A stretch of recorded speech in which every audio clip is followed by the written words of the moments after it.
Godzilla and Kong. It's a really low probability that you haven't heard of these names before or watched a movie that they are in. You know those movies where they almost every time wipe out half of some big real-life city.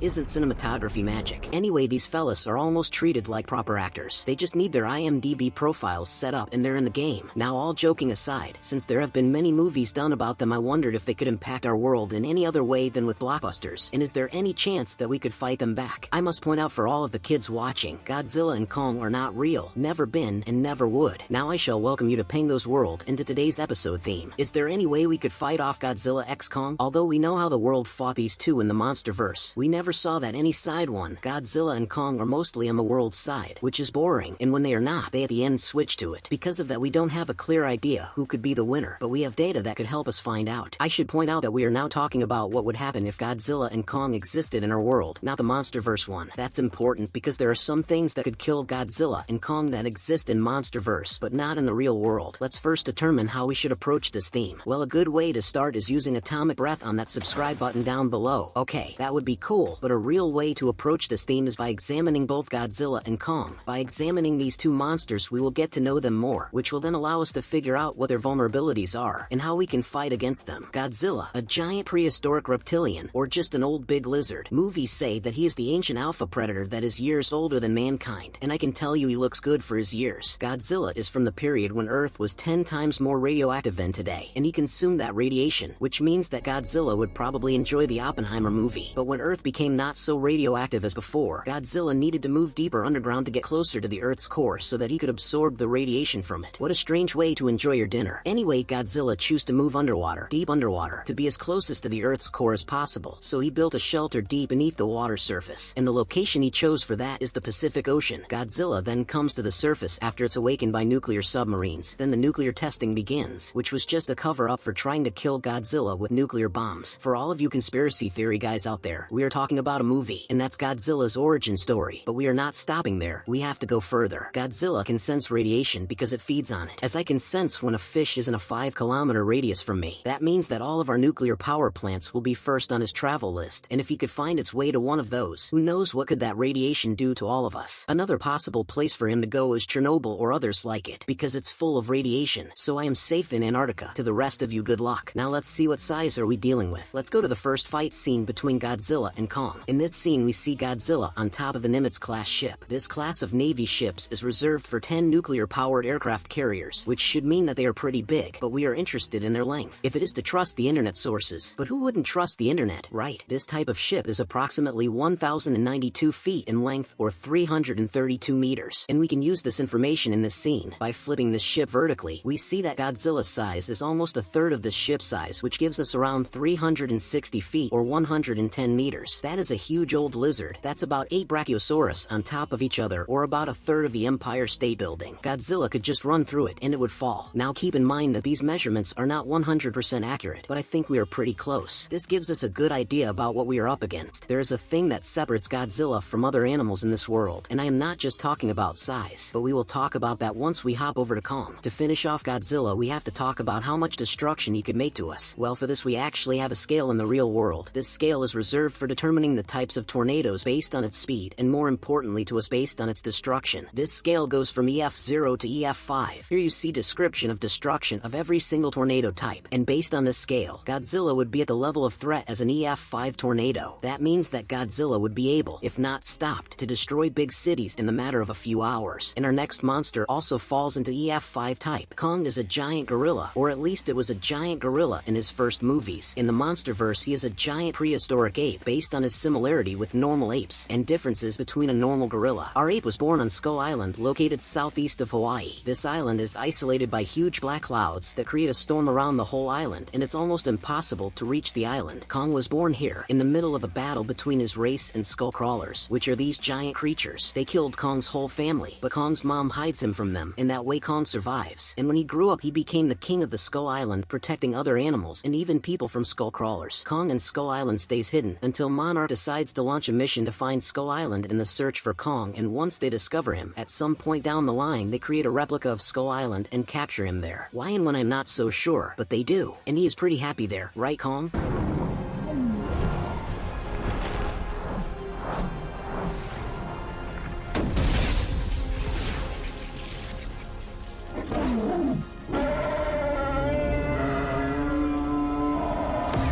Yeah, not so much, but we could use this as his motivation to become violent towards humans. We can also measure Kong's height based on Godzilla's height. Ship scene again. If we look at the difference between Kong and Godzilla, we see that Kong is definitely higher, and looking from here, I think it's about 15 meters in difference, but of course that's just my opinion. But since this is my channel, I will just... Okay, Kong's height is around 410 feet or 125 meters, while Godzilla is pretty much a rock. We actually see Kong getting hurt, even bleeding a couple times. We see that he is just like every other ape, but he is just more resistant. He will not die from 1 or 2 bullets, but when it comes to taking a helicopter with bare hands, it damages him, and it damages him badly. On the other side, Kong is so much more agile than Godzilla, so he will die before Godzilla, but Godzilla is much easier to catch. I think if we can win against them, we would kill them at the same time. Remember when I told you that there is something more that separates Godzilla and Kong from other animals? Well, now it's time to explain that. If we take a closer look at the Kong and Godzilla, we see that they act differently than just some animals. For example, take a look at this scene. You see that when Godzilla sees that Kong won't give up, he looks like he is respecting that. I don't think any other animal does that at this level, but if you happen to know, be sure to let us know down there in the comments. And Kong, as we learn in Godzilla vs. Kong movie, can speak through sign language, and that separates him a lot from a normal ape, because normal apes cannot talk sign language. And if you now thought of Coco, the gorilla, who apparently could speak sign language, well, sorry to disappoint you, but that's just not a thing. If you want more in-depth explanation on this, see this video right here. Link will be in the description, but obviously continue there only when you finish this episode. Anyway, they must have at least a little higher intelligence than a normal animal, and we have to pay attention to that. I mentioned that Kong 2 falls into the EF5 category as Godzilla, and to have an idea on how much damage this is, let's look at one EF5 tornado that already happened. The 1999 Bridge Creekmore tornado was a powerful tornado. In just 85 minutes, this tornado managed to destroy thousands of homes and make a $1 billion in damage. That's huge, and I think that Godzilla and Kong would do even more damage than this. Anyway, we finished Kong. Now it's time for the opposite side. To see the power of our world, we need to turn to the military power of world countries, and to see which countries would be the best pick to fight big old lizard and even bigger ape. First, we need to get some essential information. Which countries have the most military power? Top 3 countries in military power are the USA, Russia, and China. That means that out of all countries, these would be the most likely to defeat Godzilla and Kong. Let's inspect them more. The United States has about 2,127,500 personnel. That's like 80% of Los Angeles, which is a lot. This is one of the biggest numbers of personnel one country has. The US has about 225,000 army vehicles. These vehicles will come in handy against Kong on land, but against Godzilla they wouldn't do much. Now something more important than vehicles, aircrafts. Around 5,000 aircrafts are available to the US military. This is the largest air force on Earth. I am sure they will get involved in defeating the 2 giants. US Navy is not the biggest in the world, but it is solid with over 280 ships. But we already saw what ships can do in a battle against Godzilla. The US is down. 2 more to go. Russia is second on this list. They have a personnel number of around 3,570,000, and that makes about 2% of their total population. And the number of aircrafts that Russia has is 4,182, and that's all that I could find on Russia. Not much to work with. Anyway, third one, China has the 3rd largest military power in the world, with around 3,170,000 personnel. And keep in mind that these are not only active personnel. Compared to the US that has a personnel size of 0.6% of population, China has only 0.2% of its population in the army. But China doesn't only lose there from the USA, they even have significantly less army vehicles, sitting at around 35,000. China can get up in the sky around 3,284 aircrafts, not more than the USA, but still a very solid number. And the last stop is China's Navy, which is the largest navy on Earth, and it counts around 370 ships. And done, we inspected the opposite side. Now I think we have all the data that we need, and we can move on to see how this fight could end. Before we start to put the pieces together, I need to say that this is just my point of view, and if you don't agree with me, feel free to comment your opinion down there. Now enough of mindless chattering. Aboard please. Okay, let's figure out which key events could happen during this fight. Every story has to have a beginning, middle, and the end obviously. First, let's explain how Godzilla and Kong got to our world in the first place. Hey guys, I need you for my episode. Could you come to my world with me? Oh, right, how about now?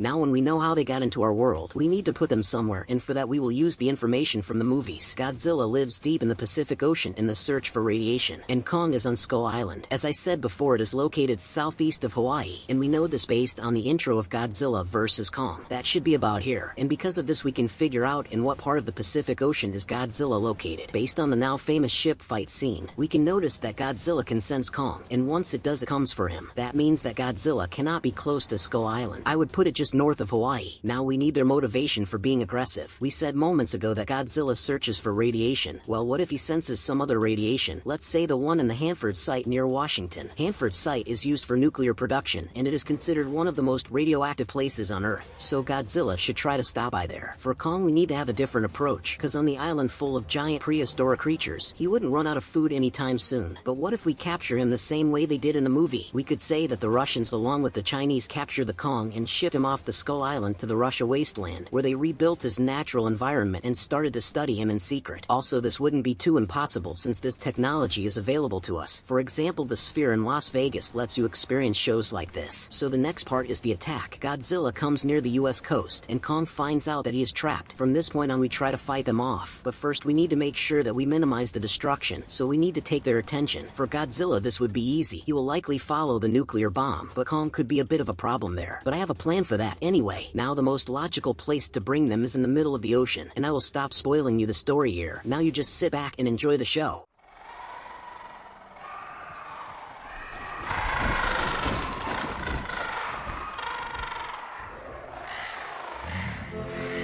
Over the mountain, across the sea, there's a girl, she's waiting for me.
And that was the story. I hope you enjoyed it. However, there is one more thing. You see, Godzilla and Kong would have done a lot of damage to our world, but yet we don't need them for that. You people are here for that. I mean, just let me point out how much pollution is here on Earth. And let me just say, if we continue this way, Godzilla wouldn't need to be underwater anymore. It could consume the radiation from the air that we breathe. And I will not talk about politics here. I don't care about that. I am just a penguin here to say a few things you might find useful. First, let's get you familiar with some pollution types. For me, the easiest ones to explain are water, air, and soil pollution. I think you get the idea from their names of what they are, but I think you don't get the idea how much these pollutions impacts all of us, humans, animals, and nature. Let's first dive into water pollution. Oh wait, we can't, because in America alone about 40% of water is not only polluted, but incapable of holding any water life in it. Sorry fishes, you gotta go. But at least we can breathe, right? Well, we can, but the fact that 99.82% of all air on Earth is at least somewhat polluted makes that a little harder. Well then, at least we can enjoy the beautiful landscapes we have. Oh, you were talking about these landscapes? Yeah, we should probably do something. But the question is, can we even do something about that? While most of these issues are caused by the individual person, there are things we can try. For example, if you finished your water, don't dump it right there next to you. Well, this must be a surprise for you people. You are surely asking me now what to do with it then. Well, have you seen these or these? Yeah, they don't put these on the streets for decoration. It's for garbage, and this is garbage. So, that's how you do it. Sorry, friends, if I was rude, but we have so much on this planet, and yet people just don't care enough about it. I am sure that you do everything you can for Earth and that you love it, but some some people act like they don't, and that makes me angry. See how beautiful our planet is, and for that you don't have to be on some tropical island or some expensive destination. Just get out and look at the sky. If it's cloudy where you live, look at the grass, at forests, mountains, and other amazing things that God created. We live on an amazing planet. Let's treat it that way. Just dump the trash where it belongs. Friends, I hope you enjoyed this episode and learned to value our planet. And we recently passed 1,000 subscribers, which is a big thing for me, because now I can get myself a house out here. And in the next episode you will get my house tour. I am so excited for that. Thank you all for the support. It really means to me. You are all Pengosome. If you liked this episode, it was my pleasure. And see you in the next one.